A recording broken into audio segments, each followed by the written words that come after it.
আল্লাহকে ভয় করে, মানুষকে ভয় করে না। আর মুমিন যতক্ষণ পর্যন্ত এই আমার মাওলার এই মিশনটাকে নিয়ে আগাবে যে আল্লাহকে ভয় করব, দুনিয়ার কোনো মানুষের আমি ভয় করব না, যদি এই চিন্তা নিয়ে মানুষের আগায় যাইতে পারে, তাহলে মুমিন কোনো বাধায় পড়বে না। বাধায় পড়লে ওই বাধাটাকে পরিপূর্ণভাবে অতিক্রম করে অগ্রগামী হয়ে যেতে পারবে। কারণ মুমিন মানুষকে ভয় করে না, আলেমকে ভয় করে না। এটাই তো মুমিনদের জন্য বড় হাতিয়ার। মদিনাওয়ালা নবীর জামানায় রোম সম্রাটের সাথে যখন যুদ্ধ হওয়ার কথা, ওই সময় হয় নাই। আল্লাহ পাক ওই সময় রোম সম্রাটের সাথে আমার নবীর যুদ্ধ বাঁধানোর জন্য আল্লাহ চায় নাই, এই জন্য বাঁধাও নাই। নবীর জামানার পরে হযরতে আবু বকরের জামানা, তারপরে হযরতে ওমরের জামানা। ওই ওমরের জামানা যখন চলে আসলো, ওই সময় ওমরের সাথে রোম সম্রাটের যুদ্ধ বাঁধবে, বড় একটা যুদ্ধ হয়ে যাবে। রোম সম্রাট জানায় দেয়, ও আমার সেনাবাহিনীরা, তোমরা আমাকে জানায় দাও না, মুসলমানের সাথে যখনই যুদ্ধ করার জন্য আমরা যাই, এদের অস্ত্র বেশি নাই, এদের এত পরিমাণে হিম্মত নাই, এদের এত পরিমাণে শক্তিও নাই, এদের সংখ্যা বড় কম, এরপরেও যুদ্ধ করার পরে আমরাই কেন পরাজিত হয়ে যাই, এরা কেন বিজয়ী হয়ে যায়? আমার মনের মধ্যে প্রশ্ন, এইবার তোমরা যাবা, আমার এই প্রশ্নটাকে আগে তোমরা ফাঁস করে দিবা, ফাঁস না করে গোয়েন্দাগিরি করে করে আমার আয়েশা জানাইবা মুসলমানরা কেন যুদ্ধের ময়দানে যাওয়ার পরে নিজেরা কেন প্রথম হয়ে যায়, কেন বিজয় লাভ করে, কেন এরা পরাজিত হয় না? মনের মধ্যে অটোমেটিক প্রশ্ন জেগে গেল। মুসলমানরা সংখ্যায় বড় কম, এরা এত কম সংখ্যা মানুষ, কিন্তু এরা যুদ্ধের ময়দানে আসলেই এরা খালি যুদ্ধে জয়ী হয়ে যায়। কেমন হয়? আমরা সংখ্যায় এত পরিমাণে বেশি, এরা কম, কিন্তু এরা যুদ্ধে জয়ী হয় কেমনে? মনের মধ্যে অটোমেটিক প্রশ্ন জাগতে পারে। রোম সম্রাটের মনে প্রশ্ন জাগলো, এরা কিভাবে যুদ্ধের ময়দানে এসে কোন অস্ত্র ব্যবহার করে, এই অস্ত্রটা আগে জানতে হবে। না জানলে যুদ্ধে এদের সাথে কঠিন কালেও যুদ্ধ করে বিজয় অর্জন করা যাবে। অস্ত্র জানা নাই, অস্ত্রটা কি? মানুষ কম, অস্ত্র তো ধারালো না, কিন্তু আসে ময়দানে আসার পরে যুদ্ধ করে আবার বিজয় তারাই অর্জন করে। গোয়েন্দা পাঠায় দিল, যাও তোমরা মুসলমানদের ভিতরে ঢুকো, মুসলমানরা কোন অস্ত্র নিয়ে যুদ্ধ করে এ বিষয়ে জানাবে। এবার গোয়েন্দারা গেছে মুসলমানদের ভিতরে ঢুইকা, গোয়েন্দাদের কাজই হলো এদের চলার পথে এরা কি করে, কেমনে চলে, কেমনে ঘুমায়, কেমনে খায়। গোয়েন্দা কোশ্চিন কালেও তো সেনাবাহিনীর ড্রেস করবে না, পুলিশের ড্রেস করবে না, র্যাবের ড্রেস করবে না, গোয়েন্দা তো গোয়েন্দা। মুসলমানদের ভিতরে গোয়েন্দারা যখন ঢুকে গেল, মুসলমানদের সাথে চলাফেরা কইরা এতটুকু বুঝলো যে মুসলমানদের অস্ত্র আছে দুইটা। কয়টা? মুসলমানদের দুইটা অস্ত্র। দৌড়ে রওনা হয়ে গেল, আর যা বলে, ও সম্রাট, অস্ত্র তো দুনিয়ার স্বাভাবিক অস্ত্র না, দুইটা অস্ত্র আমি আমরা এদের ভিতরে ঢোকার পরে পাই দেব। কি সেই দুইটা অস্ত্র? বলে এক নম্বরে অস্ত্র হলো এরা আল্লাহকে ভয় করে, আল্লাহকে ভয় করে, এই রবের ভয় নিয়ে যুদ্ধের ময়দানে এরা ঝাঁপিয়ে পড়ে। দুই নম্বর অস্ত্র হলো এরা আমার আল্লাহকে ভয় করার পরে যুদ্ধের ময়দানে এরা যায়, এরা পিছু হটে না, এরা এমন পরিমাণে দৌড়ে যায়, এদের মনের মধ্যে একটা চিন্তা আছে, একটা কাফের দুনিয়া থেকে বিদায় করতে পারলেই ফায়দা, একটা ইহুদিকে দুনিয়া থেকে বিদায় করতে পারলেই ফায়দা, ও জাহান্নামে যাবে। আর মুসলমানেরা এদের রবের ভয় নিয়ে আগায় যায়। এরা যখন সম্মুখ পানে আগায়, এরা মনে মনে চিন্তা ভাবনা করে, আমি যদি আজকে ময়দানে দুনিয়া থেকে বিদায় নিয়ে চলে যাইতে পারি, অসুবিধা হবে না, আমার মরণের পরে আমার মাওলা আমার জাহান্নামে দিবে না। আল্লাহ পাক আমারে বলবে, ও শহীদ, তুমি বেলা হিসাব আমি মাওলা জান্নাতে ঢুকে যা। মুসলমানদের দুইটা অস্ত্র, এই দুইটা অস্ত্র নিয়ে মুসলমানরা আগে যাওয়ার কারণে এরা এত পরিমাণে যুদ্ধের ময়দানে বিজয় লাভ করে। এক নম্বর এদের অস্ত্র হলো এরা আমার আল্লাহকে ভয় করে। দুই নম্বর যুদ্ধের ময়দানে এরা শহীদ হয়ে গেলেও চিন্তা করে না, কারণ শহীদ হয়ে গেলে এই তো জান্নাত। শুহাদাদেরকে আমার মাওলা হাসরের ময়দানে বলবে, এই শুহাদারা তোমাদের এমন হালত কেন আমায় জানাও। শুহাদারা আমার আল্লাহকে জানায় দিবে, আল্লাহ আমরা দুনিয়াতে ইসলাম কায়েম করতে যাইয়া, কালেমাটাকে প্রতিষ্ঠিত করতে যাইয়া আমরা দুনিয়া আমাদের রক্তগুলো জমিনের মধ্যে ঝরাইলাম, আমাদের দেহ এমন হয়ে গেল, আর এরপরেও আমাদের শেষ রক্তবিন্দু পর্যন্ত আপনাকে ভুললাম না, আপনার ধর্মটাকে ভুললাম না, আমরা কালেমাকে ভুললাম না, আমরা দুনিয়া থেকে বিদায় নিয়ে চলে আসলাম। আল্লাহ গো, আমরা সুহাদা হইয়া আপনার দরবারে হাজির হয়ে গেলাম। আল্লাহ পাক ওদিন সুহাদাদেরকে বেলা হিসাব আমার মাওলার জান্নাতে ঢুকাইয়া দিবে। ও বান্দারা, এই কংসনগরের পাশের এলাকার মুসলমানেরা, এই মুসলিম সিংহের মুসলমানেরা এই পাওয়া নিয়ে যতদিন পর্যন্ত আগে যাইতে পারবে এদের কোনো চিন্তা নাই, কারণ এদের পাশে দুনিয়ার কেউ থাকলে থাকতে পারে, না থাকলে নাই। একজন আছে, চিল্লা বলো তার নাম কি আছে? কেউ নাই, আল্লাহ।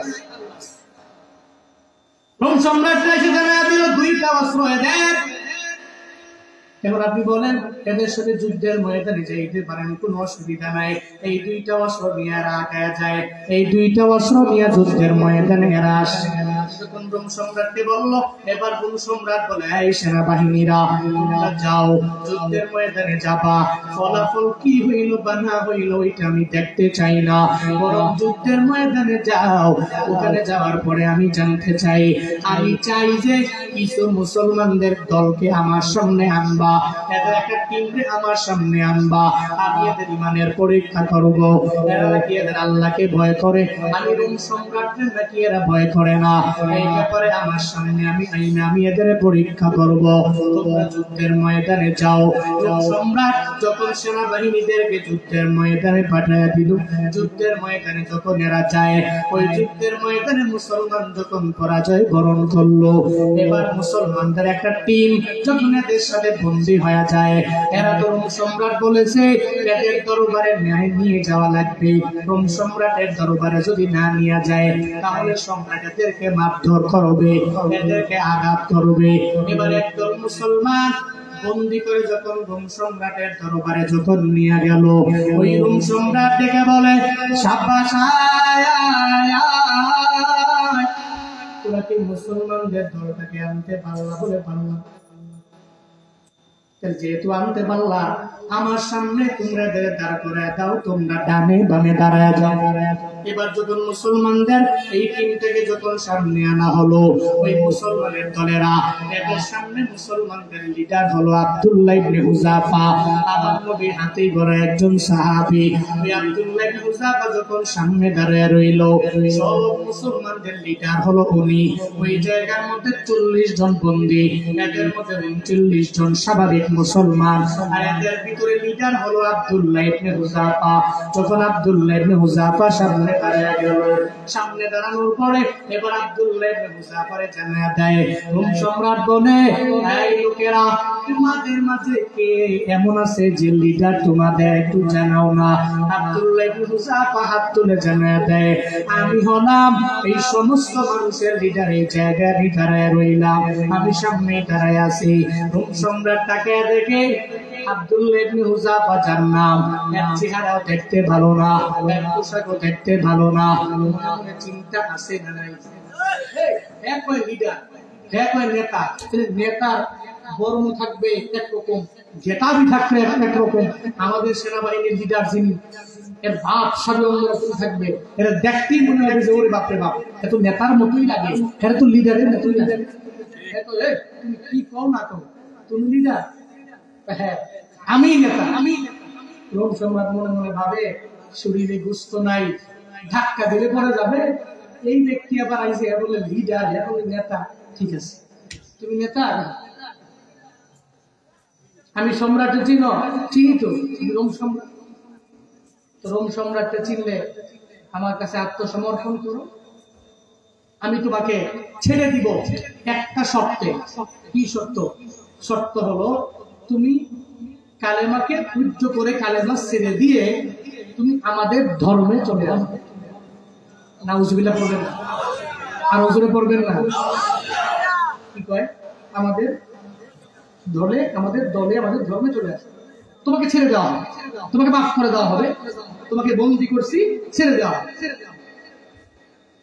আব্দুল্লাহ ইবনে হুযাফা কয়, কি কয় না কয়? হে আমারে কয় হে ধর্মে যাওয়ার জন্য আপনি আমাকে বলছেন আপনার ধর্মে যাওয়ার জন্য? হ্যাঁ, আমার ধর্মে আসার জন্য।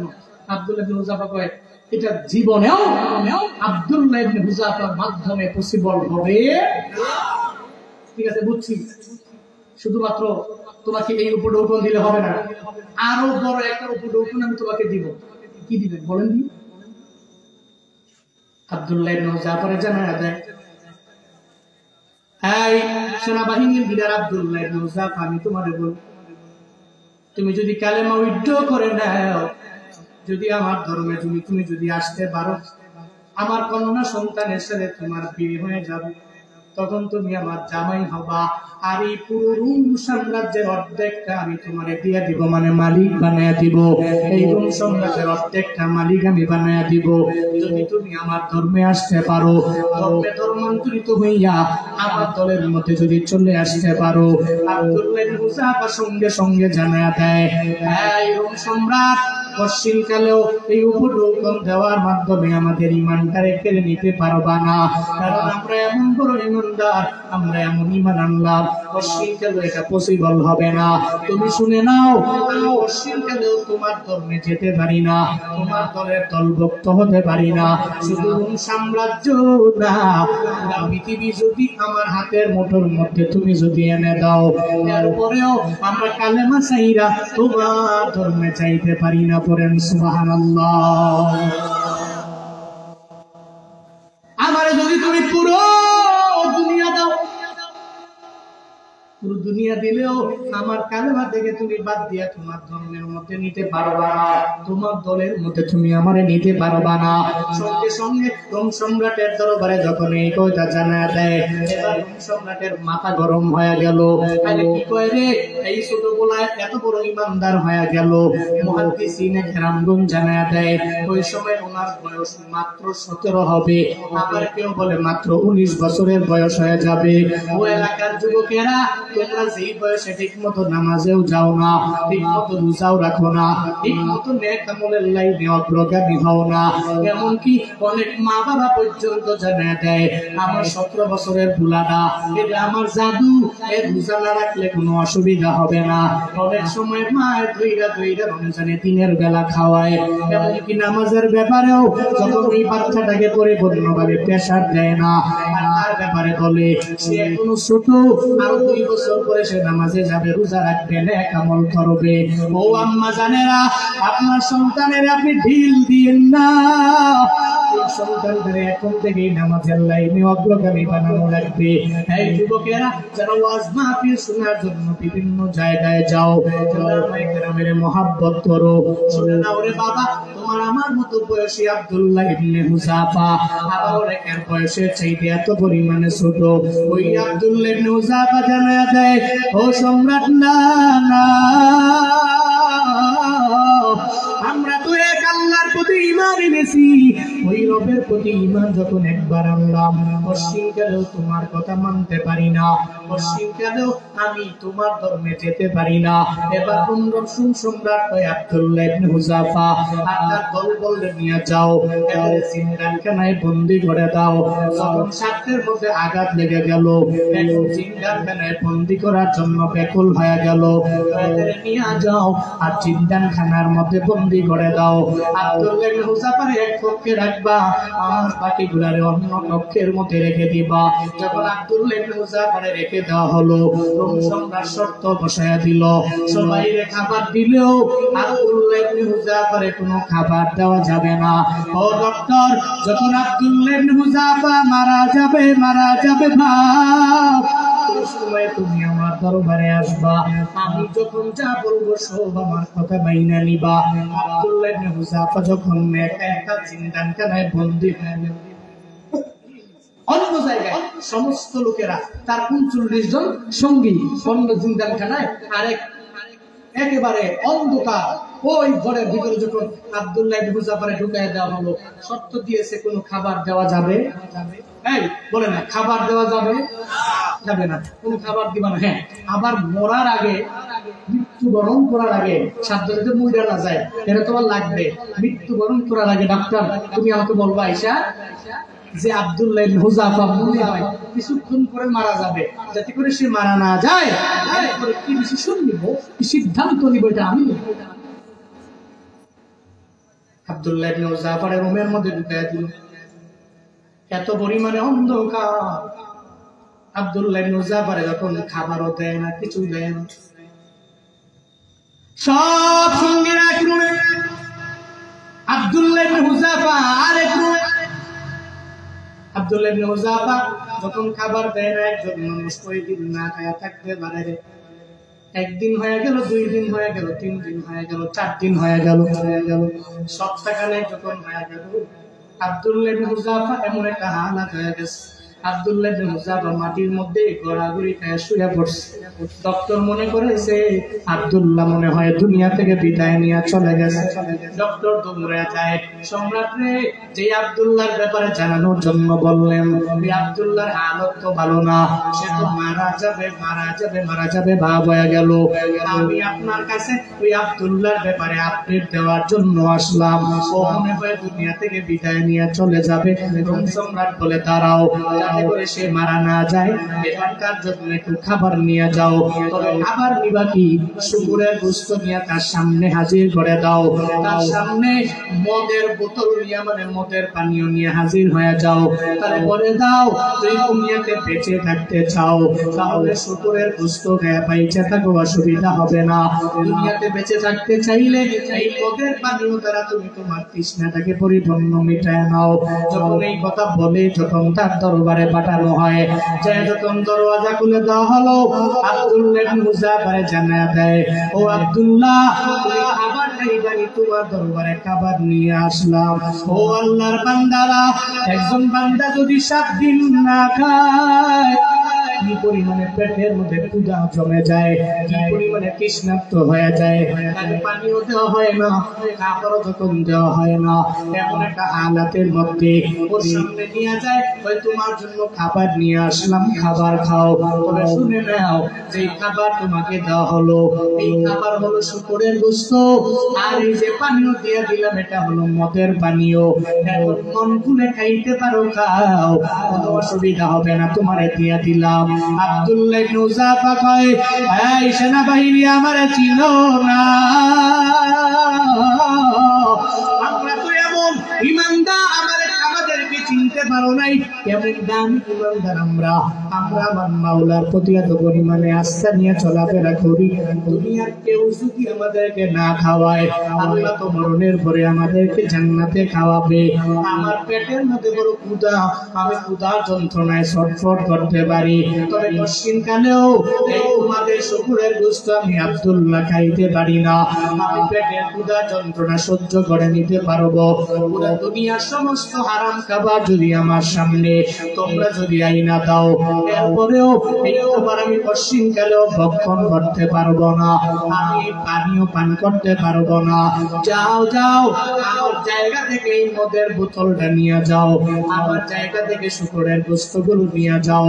যখন আব্দুল্লাহ ইবনে হুযাফা এগুলা বইলা যখন ফিরায় দেয়, এবার তো মনে মনে চিন্তা ভাবনা করে, কেমন মানুষ, সুবহানাল্লাহ পড়বেন না, আর হুজুর পড়বেন না, আপনারাই বলেন তো 2 দিনের না খাওয়া থাকলে অবস্থা কি?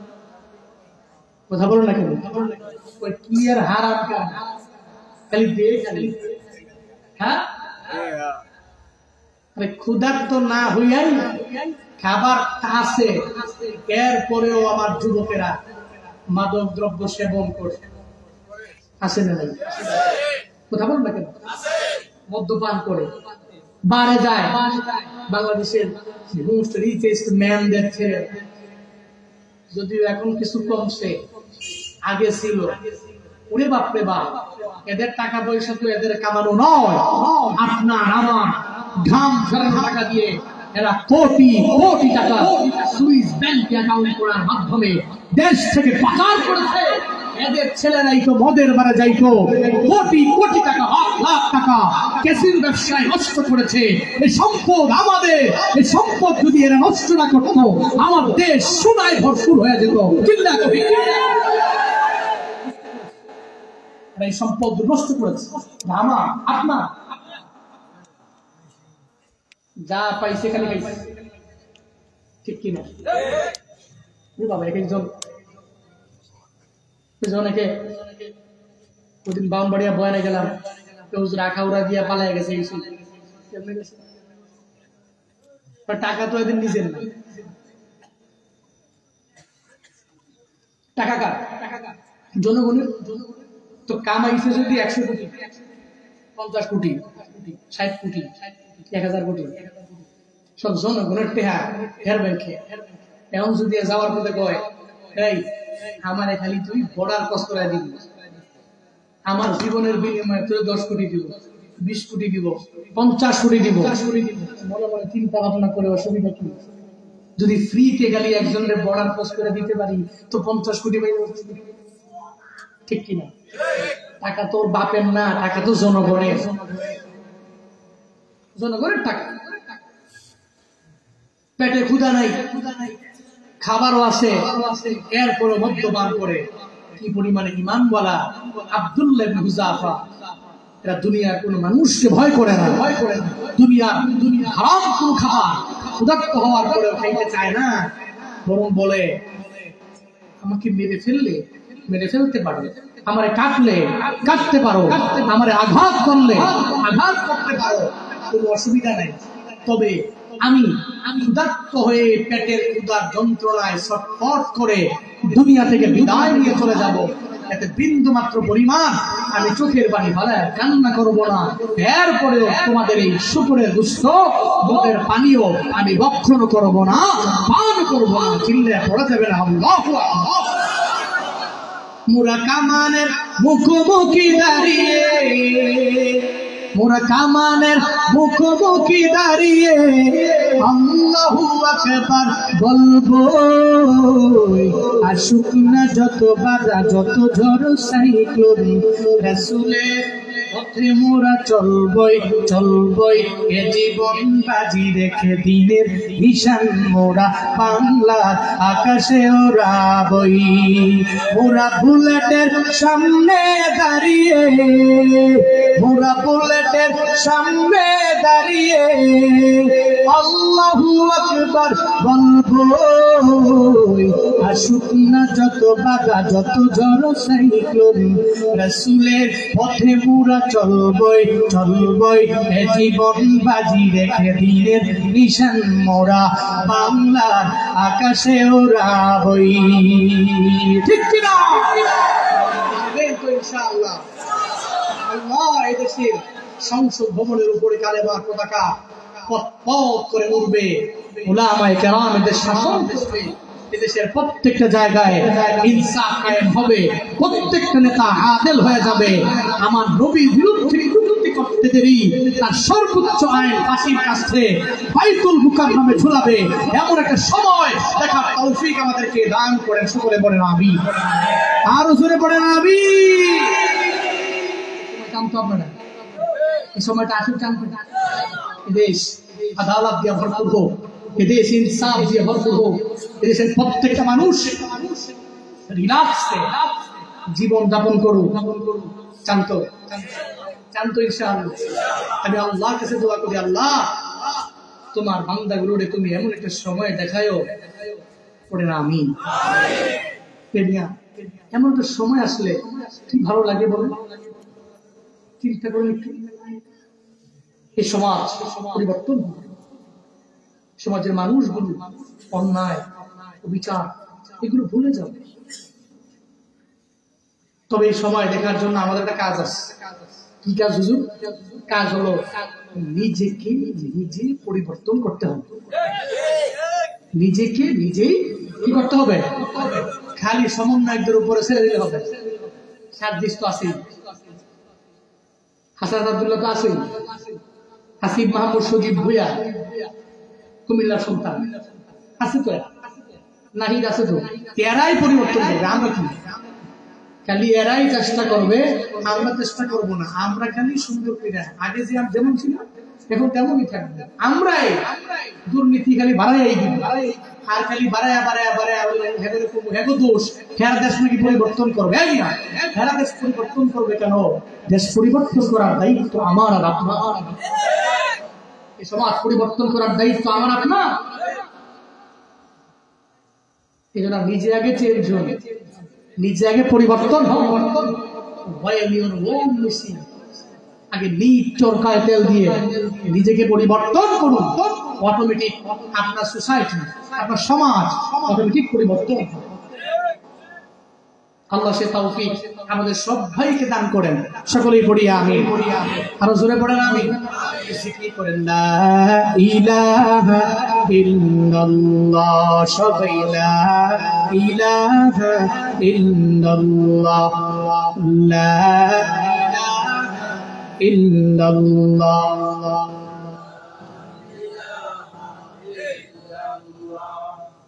লা ইলাহা ইল্লাল্লাহ, লা ইলাহা, সবাই সবাই লা ইলাহা,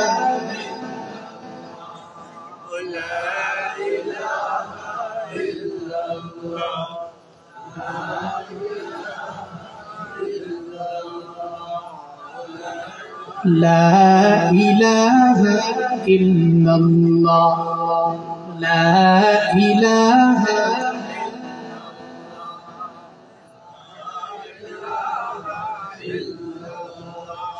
আব্দুল্লাহ ইবনে মুযাফা সঙ্গে সঙ্গে জানাতে, আমি এই পানীয় পান করব না, আমি এই শুকরের গোশত আমি মইরা গেল আমার মুখের মধ্যে আমি নিব না, আমার পেটে ঢুকাবো না। আল্লাহ যেটা হারাম করলেন পশ্চিমকাল এই হারাম বস্তুটা আমার পেটের মধ্যে ঢুকবে না, আমি আব্দুল্লাহ চাই না। যখন খাবার দেনেওয়ালা দৌড়া যায় আর গিয়া গিয়া জানা দেয়, আর সম্রাট আব্দুল্লাহ তো বলে সে নাকি খাবারও খাবে না, পানিও পান করবে না। রোম সম্রাট বলে দাঁড়াও, সে দুনিয়া থেকে বিদায় নিয়ে চলে যাবে, এমন একটা পরিস্থিতিতে আমার সামনে হাজির হয়ে যাওয়া লাগবে। এবার রোম সম্রাট দৌড়ে যায়, আব্দুল্লাহ ইবনে মুযাফার সামনে গিয়ে যখন দাঁড়ায় যায়, আব্দুল্লাহ ইবনে মুযাফারে জানায়া দেয়, এই আব্দুল্লাহ, তুমি তো এখন না খেয়ে দুনিয়া থেকে বিদায় নিয়ে চলে যাবা, এখনো পর্যন্ত আমার ওই অফারটা বাকি আছে। আব্দুল্লাহ রে, তুমি আমার দলের মধ্যে এসে নাও, এরপরে আমার কন্যা সন্তানটা সাথে বিবাহ বন্ধনে আবদ্ধ হও। অফার বাকি আছে, আমি তোমার রোম সাম্রাজ্যের অধিপতি বানিয়ে দিব, তুমি চাইলেই তুমি আমার দলে আসতেই সম্ভব হয়ে যাবে। আব্দুল্লাহর পরেও জানা যায়, না না, পশ্চিমকালেও আমি আপনার দলের মধ্যে যাইতে পারি না, পশ্চিমকালেও আপনি আপনার ধর্মে যাইতে পারি না, আমার পারলে বাড়তে পারেন, আমার কাটলে কাটতে পারেন, কোনো অসুবিধা হবে না। এরপরে রোম সম্রাট কয়, এই সেনাবাহিনীরা এই জায়গায় কাষ্ঠ সংগ্রহ করে আগুন জ্বালাও, আগুনের মধ্যে বড় একটা পাতিলা দাও, ওই পাতিলের মধ্যে পানি নিয়ে পানিগুলো গরম করা আরম্ভ করে দাও। এভাবে অর্ডার করা হলো। এবার সেনাবাহিনীরা যখন কাষ্ঠ সংগ্রহ করে নিল, এরপরে গুলাকে আগুন জ্বালায়া ওই আগুনের উপরে যখন পাতিল বসায়া গরম পানি করলো, এবার পানিগুলা ফুটন্ত ফুটন্ত যখন পানিগুলা ফুটে উঠলো, এত পরিমাণে গরম পানি যখন ওই আগুনের মধ্যে দেওয়া হয়, এবার সঙ্গে সঙ্গে রোম সম্রাট জানায়া দেয়, আব্দুল্লাহ রে, এই সময় আছে, তুমি আমার দলের মধ্যে চলে আসতে পারো, অফার বাকি আছে। এরপর আব্দুল্লাহ কয়, পশ্চিমকালেও না না, আমি তোমার দলের মধ্যে যাইতে পারি না। এবার রোম সম্রাট কয়, এই সেনাবাহিনীরা যাও যাও, আব্দুল্লাহর যে সঙ্গী সাথীরা আছে এদের মধ্য থেকে একজনকে নিয়ে আসো, একজনকে নিয়ে আইসা এই পানির মধ্যে ফেলাইয়া দাও আর তাকে দুনিয়া থেকে পরিপূর্ণ বিদায় করে দাও। এই পানির গরমে যাতে করে উসিলে যায় দুনিয়া থেকে বিদায় নিয়ে চইলা যায়। রোম সম্রাটের যেমন কথা এরকম কাজ রে বাবা। সঙ্গে সঙ্গে ওই আব্দুল্লাহ সঙ্গী একজন নিরীহ মুসলমানকে যখন ধইরা নিয়ে আসে আর মুসলমানকে আইনা যখন এই পাত্রের মধ্যে ফেলাইয়া দেয়, মুসলমানটা গরম পানির মধ্যে পড়ার পরে আল্লাহর এই বান্দা দুনিয়া থেকে বিদায় নিয়ে চলে যায়। একটা মা যেরকম গুনাহ করে এই রকম গুনার মতো হয়ে যায়। একটা মুরগি যেমন গুনাহ করে ওই গুনার মতো মানুষটা হয়ে গেল। আব্দুল্লাহ এই দৃশ্য দেখে চোখের পানি ফালায়া ফালায়া ফালায়া কান্না করে রোম সম্রাট জানায়া দেয়, ও আব্দুল্লাহ না না, আগুনের মধ্যে তোমারে ফেলাইয়া দেওয়া হবে না, তোমাকে আমি বলে দিলাম আব্দুল্লাহ রে, তুমি যদি এখনো সুযোগ আছে যদি আমার দলের মধ্যে চলে আসতে পারো, এই আগুনের মধ্যে তোমারে ফেলানো হবে না। এই আগুনের ভয়ে তুমি চোখের পানি ফেলাইয়া কান্না কইরো না, এই পানিতে পড়ার ভয়ে তুমি চোখের পানি ফেলাইয়া ফেলাইয়া কান্না করো না। আব্দুল্লাহ জানা দেয়, ও রোম সম্রাট না না, আমরা আমাদের আল্লাহর প্রতি এত পরিমাণে ঈমান রাখি, ওই রবের প্রতি এত পরিমাণে ঈমান এনেছি, ও রোম সম্রাট আমাদেরকে তুমি চিনতে পারো না। আমরা কালেমা পড়ে ঈমান আনার পরে তুমি যদি চাও আমাদেরকে মেরে ফেলবা, আমারে কাটবা, এই পানির মধ্যে আমারে ফালায়া দুনিয়া থেকে বিদায় করে দিবা। তুমি যদি আমারে এই পানিতে ফালায়া মেরে ফেলে দাও, আমি আব্দুল্লাহ এক মিনিটের জন্য চোখের পানি ফালাইয়া আমি কান্না করবো না। আমি এক মিনিটের জন্য আমার অন্তরের মধ্যে এই ভয়টা আমার আসবে না যে আমারে ফালাইয়া দেওয়া হলো, চোখের পানি ফালাইয়া কেন কান্না করো। আব্দুল্লাহ জানে দেয় সম্রাট নেই, আমি চোখের পানি ফালাইয়া কেন কান্না করি জানোনি? আমার কপাল বড় খারাপ, আমার যদি এখন দুনিয়া থেকে বিদায় নিয়ে চইলা যাই, এই দুনিয়াতে যদি আমার মরণ হইয়া যায়, হাসরের ময়দানে আমার মাওলার দরবারে আমি যাব। আল্লাহ আমারে মায়া করে জান্নাতের মধ্যে ঢুকাইয়া দিবি। আমি জান্নাতে ঢুকার পরে আমার দুনিয়ার মধ্যে আসতে পারবো না, আমার এখানে মরণ হবে, এরপরে আমার দুনিয়াতে আসার সুযোগ নাই। আমার ধর্মের নিয়ম হলো যারা দুনিয়া থেকে একবার বিদায় নিয়ে চলে যাবে এদেরকে আমার মাওলা ওই জান্নাতে দিবে, না হয় জাহান্নামের মধ্যে আমার মাওলা নিক্ষেপ করবে। আমি কেন কান্না করি জানো?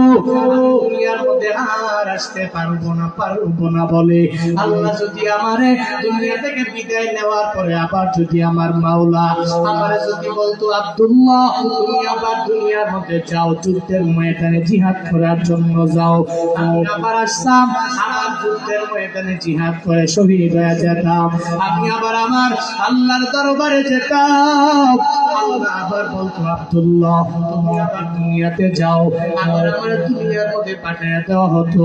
আমি ওই জায়গায় যাওয়ার পরে আবার ওই জায়গায় আমি জিহাদ করে যুদ্ধ করে শহীদ হয়ে যেতাম, আবার রবের দরবারে হাজির হয়ে যেতাম। আমার আল্লাহ একবার আমার জীবন দিয়ে দিবে, আমিও যুদ্ধের ময়দানে আসতে পারবো না।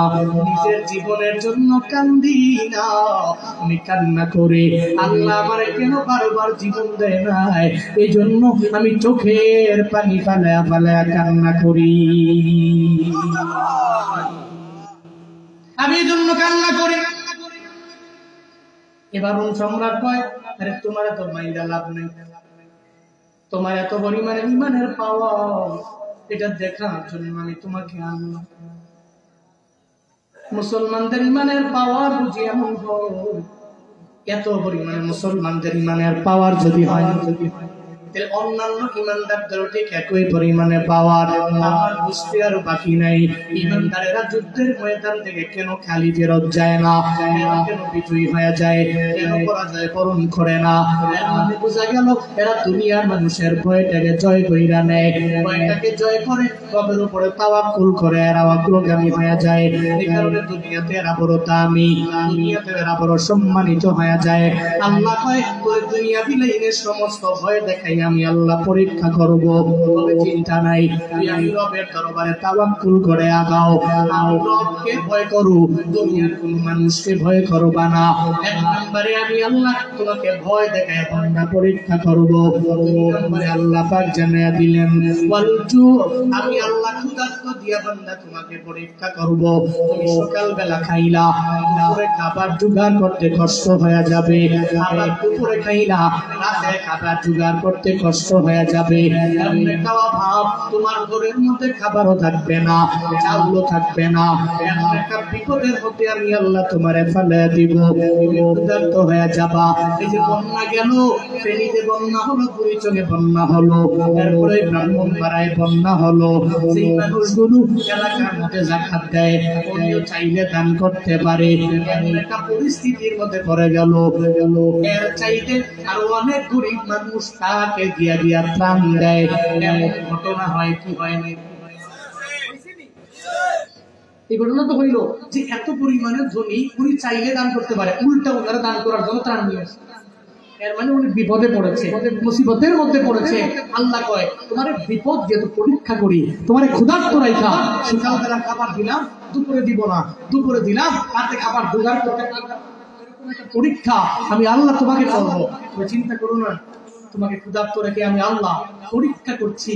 তুমি ক্ষুধার্ত হয়ে অভাবে পড়ে, অনটনে পড়ে আমি আল্লাহকে ভুলে যেও না, আল্লাহকে ভুলে যেও। কেন ভুলে যাও? নবী তো ছিল ক্ষুধার্ত, এত পরিমাণে ক্ষুধার্ত। আল্লাহ পাক যে নবীকে বললেন উহুদের পাহাড়টা আপনাকে গোল্ড দিয়ে ভরপুর করে বানায় দিই, একটা গোল্ডের পাহাড়। সুবহানাল্লাহ পড়বেন না? নবীজি বলেন প্রয়োজন নেই, এক বেলা খাবো তো আলহামদুলিল্লাহ পড়বো, আরেক বেলা পাবো না তো নিজের সবির বানাবো। কি নবী? যে নবী নিজে সবির হয়ে ৩-৪ দিন খানা দেখায়া নবীর বাড়িতে পর্যন্ত দিয়েছে, যাই কাজ করার জন্য ইহুদির বাড়িতে গিয়ে ইহুদি বাড়িতে কোনো কাজ আসেনি, কাজ থাকলে আমাকে দাও, আমি তোমার বাড়িতে কাজ করব।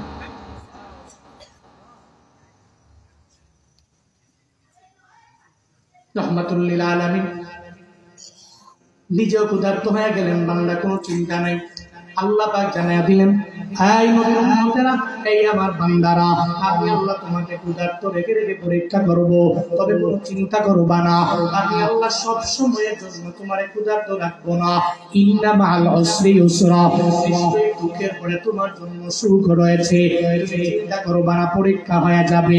তারপরে আল্লাহ পাক জানায়া দেয় ওয়া নাকুসি মিনাল আমওয়াল, আল্লাহ পাক বলেন মালের কমতির মাধ্যমে আমি আল্লাহ তোমাকে পরীক্ষা করব। আমি তোমাকে মাল দিব না, আমি আল্লাহ মাল কমায়া দিব। আপনার আশেপাশের বাড়ি এলাকার মধ্যে বিল্ডিং ওয়ালা, কিন্তু আপনি বিল্ডিং বানাইতে পারেন না। প্রতি বছর বছর একতলা বানায়, আপনি ঘরও বানাইতে পারেন না। আপনার মালের কমতি, মাওলা পরীক্ষা করে, অসুবিধা নাই। আল্লাহ তোমার কুসিম মিনাল্লাহ মুআল, আল্লাহ এই মালের কমতি দিয়ে আমারে আপনারে পরীক্ষা করে। এরপরে আল্লাহ পাক বলেন ওয়ালা কুসিম মিনাল্লাহ মুআলি ওয়াল আনফুস, আল্লাহ কয় মায়ের মাঝে আমি আল্লাহ তোমার ছেলেরে নিয়ে যাব, অথবা তোমার মেয়েরে নিয়ে যাব, অথবা তোমার মাকে নিয়ে যাব, অথবা তোমার বাবাকে নিয়ে যাব। তুমি তোমার মাকে হারাইয়া চোখের পানি ফেলে ফেলে কান্না করবা, তোমার বাবারে হারাইয়া তুমি চোখের পানি ফেলে ফেলে কান্না করবা। 10 বছর হয়ে গেল আল্লাহ সন্তান দেয় নাই, এমন মা বাবা আছে না নাই? আসেনি?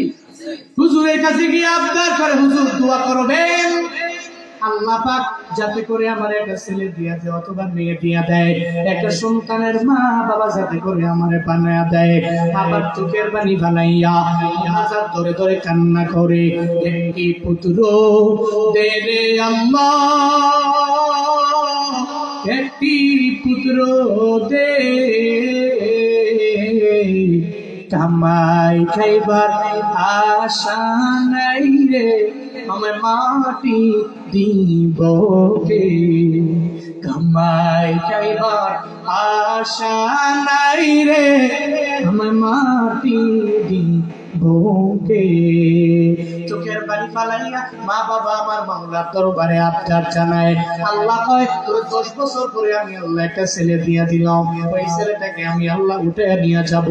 আনফুসের ব্যাখ্যা দিতে যায় মুফাসসিরিনে কেরাম জানায়া দেয়, মাঝে মাঝে আমার আল্লাহ ওই মা বাবারে সন্তান দিয়ে দিল, এরপরে সন্তানটাকে আমার মাওলা উঠে নিয়ে চলে যাবে, অথবা এমন একটা রোগ আমারে দিয়ে দিবে, আমি এই রোগটার জন্য মৃত্যু পর্যন্ত আমার বোঝা বহন করা লাগবে। এমন একটা হালাতে আমার আল্লাহ আমারে ফালাইবে, এরপরে আল্লাহ পরীক্ষা নিয়ে নিবে। আল্লাহ পাকের পরে বলেন সামারাত, বান্দারে ফসলাদি কমতি দেওয়ার মাধ্যমে আমি আল্লাহ তোমাকে পরীক্ষা করব। এবছর ফসল সবার ভালো হয়ে গেল, তোমার ভালো হবে না, আমি আল্লাহ তোমাকে কম দেওয়ার মাধ্যমে পরীক্ষা করব। এরপরে আল্লাহ জানিয়ে দিলেন 1 নম্বরে দুনিয়াবি লাইনের ভয় দেওয়ার মাধ্যমে আল্লাহ আমারে আপনারে পরীক্ষা করবে। এরপরে আল্লাহ পাক বলেন ভয়ের পরে ক্ষুধার্ত দিয়ে আমি আল্লাহ পরীক্ষা করব। এরপরে ক্ষুধার্ত যখন শেষ হয়ে যাবে আবার আমি আল্লাহ তোমার মালের কমতি দিয়ে দিব। আবার 3 নম্বরের পরে আমি আল্লাহ তোমার ছেলের মাঝে মাঝে নিয়ে যাওয়ার মাধ্যমে আমি তোমাকে পরীক্ষা করব, অথবা মেয়েকে নিয়ে যাওয়ার মাধ্যমে আমি আল্লাহ পরীক্ষা করব।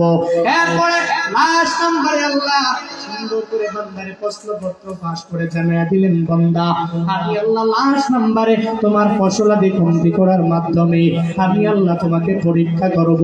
এই পরীক্ষার মধ্যে যদি কোনো বান্দা ফার্স্ট ক্লাস পাস যদি হয়ে যেতে পারো, মানে গোল্ডেন প্লাস যদি পেতে পারো, নিজের যদি সবির বানায় আগে যেতে পারো, সবির বানাইয়া আমি যদি হয়ে চাইতে পারো, আমি দুনিয়ার মানুষকে ভয় করব না, আমার আল্লাহকে ভয় করার মতো ভয় করব। আল্লাহ আমারে ক্ষুধার্ত রেখেছেন, আমার গরু একটা পরীক্ষার মধ্যে আমার আল্লাহ ফালাইয়া দিলেন, আমার চিন্তা নাই, আল্লাহ এখন কমায়া দিলে এক সময় বাড়াইয়া দিতে পারে। এই বছর ফসল ভালো না, আগামী বছর আমার মাওলা আমারে ফসল বাড়াইয়া দিতে পারে। আমার আল্লাহ সন্তান নিতেও পারে, আল্লাহ চাইলে আবার সন্তান দিতেও পারে।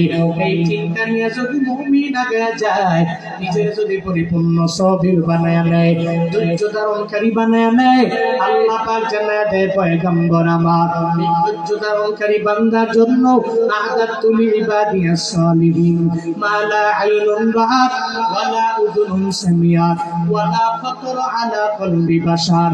সুবহানাল্লাহ, নবী জানায়া দেয় এই সমস্ত উম্মত বান্দাদের জন্য আমি আল্লাহ এমন একটা জান্নাতের জন্য রেডি করে রাখলাম।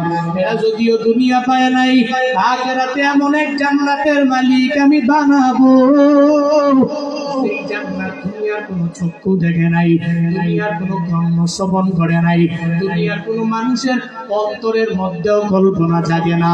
আল্লাহ কয় এই পরীক্ষাগুলো আসার পরে যদি কোনো বান্দা ধৈর্য ধারণ করে নিজের অগ্রগামী বানিয়ে দিতে পারে, তাদের কপালে আমি মাওলার পক্ষ থেকে থাকবে জান্নাত। করেন সুবহানাল্লাহ। আল্লাহ আপনাকে বললাম আপনার উম্মতেরা, আমার বান্দারা এতগুলো পরীক্ষা পাওয়ার পরে যদি নিজের সবির বানায়া অগ্রগামী হতে পারে, তো এদের জন্য সুসংবাদ হলো জান্নাত। কি সুসংবাদ? কি আল্লাহ যদি কোনো বান্দারে সুসংবাদ দেয়, সুসংবাদটা কিসের দিবে? বলেন না, বলেন না, কিসের দিবে? জান্নাতের দিবে। ওই জান্নাতে যেতে চায় না কারা কারা? বুঝছেন? জান্নাতে যেতে সবাই চায়। কারা কারা জান্নাতে যেতে চান? শুধু হাত তুলে আল্লাহকে দেখানো। আল্লাহ আপনি কবুল করেন, আল্লাহ সবাইকে জান্নাতের মেহমান বানিয়ে দেন। সকলেই পড়ি আমি। আর জোরে করে পড়ে না আমি, আর একটু আওয়াজ করে চিল্লায় পড়ে না আমি। জান্নাত পাবেন কেমনে? নিজের সবির বানাবেন। চলার পথে অনেক পরীক্ষা আসবে, অনেক পরীক্ষা, অনেক বালা, অনেক মুসিবত। কোন অসুবিধা নাই। এই মুসিবতে পড়ে আল্লাহকে ভুলা যাবে না। ওই রবের উপরে তাওয়াক্কুল করে, রবের উপরে ডিপেন্ড করে, রবের উপরে ভরসা করে চলতে হবে। আল্লাহ সব ভাইকে ইস্তাঈনু বিস-সাবরি ওয়াস-সালাহ, রবের কাছে দুইটা জিনিসের মাধ্যমে সবর আর নামাজ, দুইটা জিনিসের মাধ্যমে সাহায্য প্রার্থনা করে বাস্তব জীবনে পরীক্ষার সম্মুখীন হয়ে ফার্স্ট হয়ে আল্লাহর পক্ষ থেকে জান্নাতটাকে অ্যাকসেপ্ট করার মতো তৌফিক, বক্তা, শ্রোতা উভয়কে আল্লাহ দান করেন। জোরে পড়েন আমি, আওয়াজ করে পড়েন আমি।